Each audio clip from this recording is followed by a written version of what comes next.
Olá pessoal, eu queria que vocês prestassem bastante atenção nessas imagens que estão aí no formulário que eu postei para vocês. São fotos da mesma área aqui do Recife, né? Ali o Pina, Rua Avenida Herculano Bandeira, só que estão separadas por mais de 60 anos, bem mais de 60 anos, né? A primeira imagem é da década de 1920 e essa agora é já dos anos 2000, 2010. O que a gente vai estudar agora em geografia são as transformações, né? Sobretudo de algumas áreas, como por exemplo a África, transformações geográficas da América Latina, Estados Unidos, Brasil. E aí essa aula de hoje ela é só mais uma introdução. Estou dando um exemplo de uma transformação local, né? Uma transformação de uma parte da cidade do Recife, né? Um pedaço de um bairro do Recife. Mas se vocês olharem, a transformação ela é brutal, né? Quantidade de prédios, as áreas ocupadas muito maiores, a avenida já realmente construída de asfalto, os prédios muito mais altos, né? Não apenas casas, você não tem mais espaços abertos para olhar. A praia de Boa Viagem quase sem nenhum prédio ao fundo da primeira foto, né?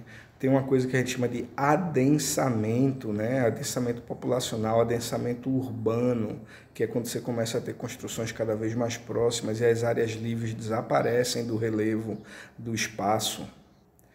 E aí isso deixa claro que as transformações do relevo, as transformações do espaço, que elas são muitas vezes feitas pela própria natureza, através dos processos de intemperismo, de erosão, né? Através dos processos endógenos, né? Do próprio planeta Terra, como os terremotos, as erupções vulcânicas e coisas desse tipo, mas a gente tem agora o fator antrópico, ou seja, o fator humano, a capacidade que o homem hoje tem de transformar o espaço. E isso fica muito claro nas fotos.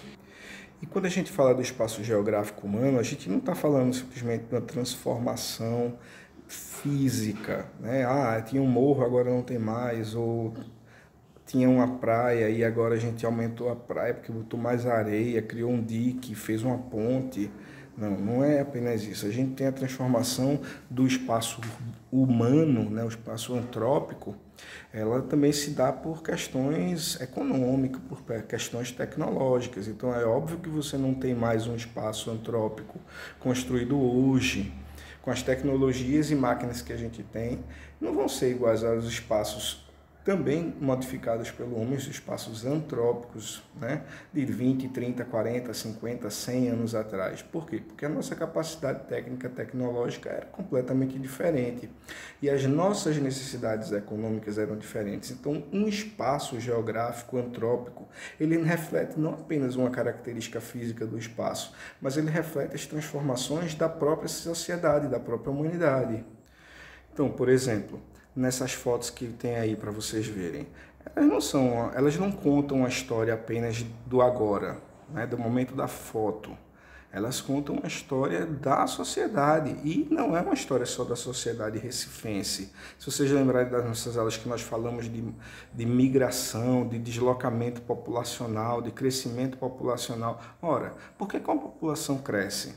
Porque ela está melhor alimentada, porque aquele espaço atrai as pessoas por uma questão de oportunidades, né? Então, essa área do Recife ela não cresceu, né? Ela não modificou pela vontade de apenas modificar o espaço geográfico, físico.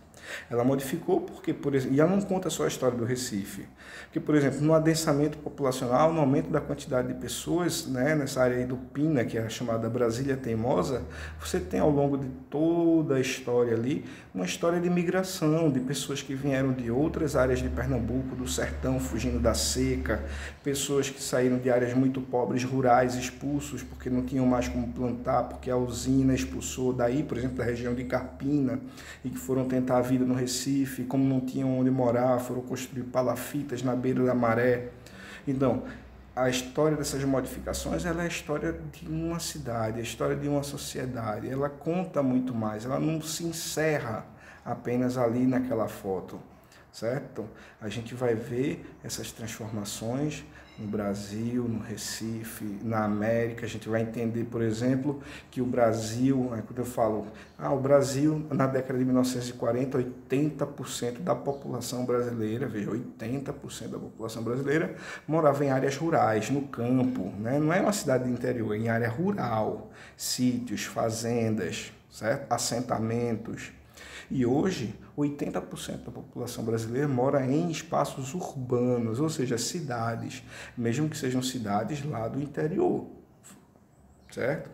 Então, essa mudança, né, essa mudança geográfica do espaço, ela se dá por questões econômicas, por questões culturais, ela é motivada por possibilidades tecnológicas, certo? Por exemplo, hoje você não precisa mais de uma multidão de gente para cortar cana. Por quê? Porque você tem máquinas para fazer isso. Então, o campo que atraía muita gente para morar na área rural, hoje não consegue mais absorver isso por conta das tecnologias. Então, tudo isso está ainda ligado com os nossos assuntos que a gente já viu até agora sobre distribuição, migração, crescimento populacional, certo? Só que a gente vai ver agora em casos práticos, certo? Da nossa realidade geográfica, histórica, no Brasil, no continente americano, na África. Até a próxima aula, pessoal.